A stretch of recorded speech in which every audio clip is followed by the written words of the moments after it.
Fellas, you know Degree Cool Rush deodorant, right? Well, last year they changed the formula, and guys were mad about it. One dude even started a petition. So guess what? Degree heard us, admitted they messed up, and brought the original Cool Rush scent back exactly how it was. And it's in Walmart, Target, and other stores now for under $4. So grab some and remember why its cool, crisp, and fresh scent made it the #1 men's antiperspirant for the last decade. Degree Cool Rush is back, and it smells like victory for all of us. This episode is brought to you by Temptations Cat Treats. Your cat will come running for the perfectly irresistible Temptations Creamy Puree and Temptations Lickable Spoon Cat Treats. The best time to feed lickable cat treats to your cat is anytime. Feed by hand for a playful moment, in a bowl for a creamy treat, or as a topper to make mealtime fun. Visit TemptationsTreats.com to learn more.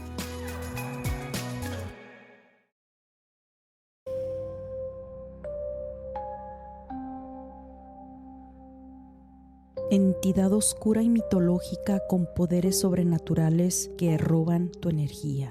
Atrévete a apagar la luz y escuchar este episodio 100% real. Hola, ¿qué tal amigos? Bienvenidos a otro episodio más de su podcast Crónicas de lo Inexplicable. La historia que a continuación les contaré me recordó mucho a lo que yo personalmente viví cuando empecé a hacer mi podcast y que quería ir a todos los lugares embrujados. Esta persona, al escuchar mis episodios número 13 y 14 de la primera temporada, un espíritu me siguió a mi casa, decidió escribirme y me dijo que tenía una historia parecida. Ella se llama Alicia. Quiero agradecerle por haberme enviado su historia. Ella siempre se interesó desde muy joven en los temas de índole paranormal. Alicia apenas tiene 21 años. Vive con su hermana la mayor, que es la que prácticamente la crió, pues su mamá muere cuando ella era muy niña. Y fue precisamente a la edad de 15 años cuando ella se empezó a interesar por estos temas, ya que dice haber visto a su mamá en varias ocasiones en su casa. Siempre tuvo la duda de que algo debía haber después de morir. Todo comienza cuando por medio de una amiga conoce a un muchacho y este la invita a hacer un recorrido en lo que fue un hospital que funcionó a principios del siglo pasado, pero que en los años 50 fue cerrado. Lo clausuraron, pues al parecer hubo un terremoto donde mucha gente murió y cuando lo restauraron hubo muchos reportes de apariciones, ruidos, sombras, sucesos inexplicables e incluso muertes en extrañas condiciones. Hoy en día ya no funge como hospital, pero al parecer aún hay mucho del equipo que se llegó a usar en ese entonces. Este lugar ahora lo convirtieron en un tipo museo, o más bien hay recorridos que hacen especialmente para los cazafantasmas, para todo aquel que es fan del fenómeno paranormal. Incluso hasta rentan lo que viene siendo los EMF, los detectores de energía y campo magnético. Total, ella acude a este tour con su amigo y empiezan a explorar. De entrada dice que se sentía muy escalofriante el lugar. Tomó varias fotografías y videos y logró captar extrañas siluetas en una de las fotos. Ella describe ese día como de mucha adrenalina y dice que sí sintió un poco de miedo estando ahí, pero pues de eso se trataba ese recorrido. Ella regresa ese día a su casa después de haber pasado unas horas en el lugar sin pensar que lo que estaba por vivir le cambiaría la vida. Pasan un par de días y empieza a tener pesadillas. Dice que en esas pesadillas algo la perseguía. Dice que veía un camino largo y oscuro. Sabía que tenía que correr. Corría y corría, no veía nada, pero sabía que estaba en peligro. Y en cuestión de segundos se despertaba sobresaltada y con mucho cansancio, como si realmente hubiera estado corriendo. Lo que vino después fue que empezó a experimentar la típica parálisis del sueño. Se quería mover y no podía. Sentía esa opresión en el pecho.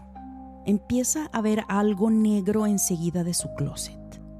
Ella describe que estando en su cama, al abrir los ojos, lo primero que ve es un bulto negro que está en la esquina de su recámara, justo enseguida del closet. No le veía bien las facciones, pues estaba oscuro, pero este ser era más negro que la oscuridad misma, y lo describe como una silueta negra en forma de un animal, como si fuera un perro, pero mucho más grande de lo normal. Dice que podía escuchar cómo ese animal jadeaba y respiraba. Podía sentir su maldad. Era algo que la aterrorizaba. Quería gritarle a su hermana y no le salía la voz. Intentaba moverse para prender la luz, pero su cuerpo lo sentía muy pesado. No lograba mover ni un dedo. Sentía que algo estaba encima de ella y hasta le costaba trabajo respirar. Luego empieza a experimentar algo sumamente extraño. Durante esas parálisis del sueño, ella podía verse a sí misma acostada en la cama.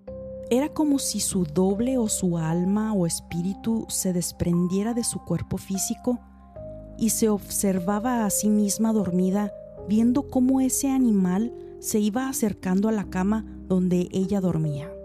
Ella misma era espectadora de esa terrible pesadilla donde era acechada por esa cosa, y gritaba: «Despiértate, despiértate, Alicia, despierta», ya que veía cómo ese animal se iba aproximando a ella poco a poco, y por más que gritaba, su cuerpo yacía totalmente inmóvil en la cama, y justo cuando este ser la iba a tocar, ella se despertaba de una manera terrible.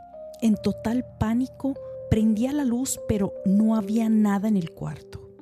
Se volvía a dormir, pues el sueño la vencía, y volvía a soñar exactamente lo mismo. Ella viéndose en la cama, siendo observada y acechada por ese animal. Dice que este sueño lo tuvo por meses y se repetía unas 3 o 4 veces por semana.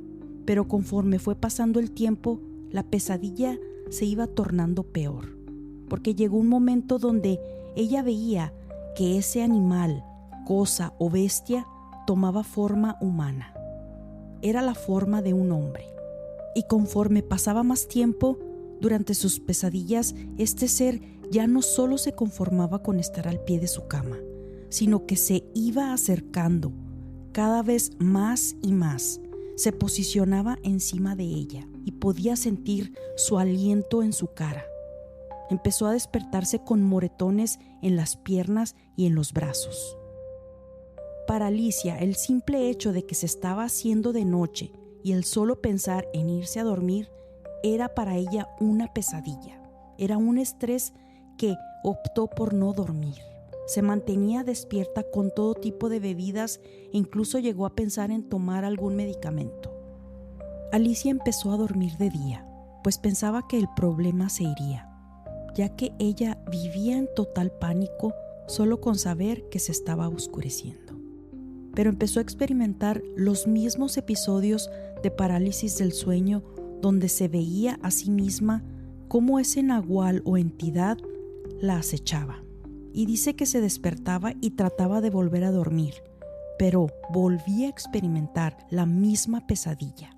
Era como si le diera continuación a ese terrible sueño. Ella empezó a investigar el porqué de esa presencia en forma de animal y encontró información acerca de los nahuales. Y aunque no le quería contar a su hermana, un día ésta le dijo algo que la dejó con la boca abierta. Ella le dijo: «Anoche tuve un sueño muy feo donde un hombre con cabeza de animal te estaba lamiendo la cara. Me desperté y me dio mucho miedo y de momento sentí como si alguien estuviera observándome». Y es cuando Alicia decide contarle a su hermana lo que había estado viviendo. Después de haberle contado todo, fueron a hablar con un chamán. La hermana de Alicia tenía una amiga que era muy espiritual y solía ir a retiros a diferentes partes del país. Fue ella quien les recomendó a este chamán. Y para aquellos que se estén preguntando qué es un chamán, encontré lo siguiente. Los chamanes son considerados especialistas del alma y sus interacciones con lo divino. Se cree que tienen una percepción global del universo y que pueden viajar entre el mundo físico y el espiritual. Utilizan rituales para guiar a las personas a un estado alterado de conciencia y permitirles interactuar con el mundo espiritual. El chamán les dijo que tenía que hacer una limpia a la casa y otra a Alicia. Este chamán tenía el don de la clarividencia y le dijo: tú fuiste a un lugar muy cargado con energía muy pesada. Veo 2 entidades aferradas a ti y las veo en tu casa. Alicia no le había dicho nada a su hermana del recorrido en ese hospital abandonado, y es cuando su hermana se entera de todo. Alicia le contó al pie de la letra lo que ella experimentaba. ¿Cuál sería la sorpresa de Alicia cuando se entera que su hermana había estado viendo, o al menos llegó a ver en varias ocasiones, una silueta de un hombre pasar por el pasillo y perderse entre las paredes de la casa? Después, con el tiempo, el amigo con el que fue a hacer el recorrido a ese hospital abandonado le dijo que había tenido unos sueños muy extraños donde él veía a Alicia con un hombre y que ella le decía: ayúdame, Gustavo, ayúdame, me va a comer. Y que él en el sueño se reía y le decía: pero si se ve muy buena persona, ¿por qué dices eso? Alicia dice que desde que fue a ese hospital su vida cambió y siempre, pero siempre se sentía cansada. Obvio que al principio pensó que era la falta de sueño, que en realidad sí lo era, pero lo que le ocasionaba el no poder dormir era esa entidad o nahual que la había seguido a su casa y que se posaba enfrente de su cama observándola todas las noches. Le estaba robando su energía. Alicia duró alrededor de 5 meses con este problema y dice que el chamán le indicó que percibía 2 entidades. Una era un nahual que estaba tratando de hacerle daño y la otra entidad era una entidad buena. Era una mujer muy allegada a ella. Alicia cree que se trata de su mamá. Ella ya no regresó con el chamán, pues siguió al pie de la letra todas las recomendaciones de él para liberarse de ese nahual. Amigos, les comento brevemente lo que es un nahual. Encontré que es una leyenda de la cultura mexicana que se refiere a seres sobrenaturales que pueden transformarse en criaturas mitad hombre y mitad animal. En la mitología se creía que los nahuales eran espíritus divinos y protectores que aconsejaban a las personas. Sin embargo, con la llegada de los españoles y la influencia de la Iglesia Católica, los nahuales pasaron a ser considerados malévolos. Son descritos como hechiceros o brujos que buscan afectar a las personas con la habilidad de transformarse en animal o ser elemental, don que obtienen gracias a estudios y pactos con espíritus y que será usado para hacer el bien o el mal, ya que se convierte en un vínculo con el mundo sobrenatural. ¿Qué les pareció el episodio del día de hoy? Si les gustó, favor de comentarlo o calificarme con 5 estrellas en las diferentes plataformas de podcast. Por favor, compártanlo con sus amigos o conocidos que sepan les guste las historias paranormales o inexplicables. También les recuerdo que ya está mi podcast en inglés. Por si conocen de alguien que está interesado en estos temas, favor de compartirlo. No olviden seguirme en las diferentes plataformas de podcast de su preferencia, donde recibirán notificaciones cada vez que salga un nuevo episodio. Les invito a checar nuestro blog www.unexplainedpodcast.net. Síganme en mis redes sociales, Instagram, TikTok y YouTube como unexplained.enigma. Mi Facebook, Chronicles of the Unexplained, X, antes Twitter, como Unexplained Page, donde comparto avances de los próximos episodios. Les dejo los links en la descripción del episodio. Gracias y nos escuchamos en la siguiente historia inexplicable.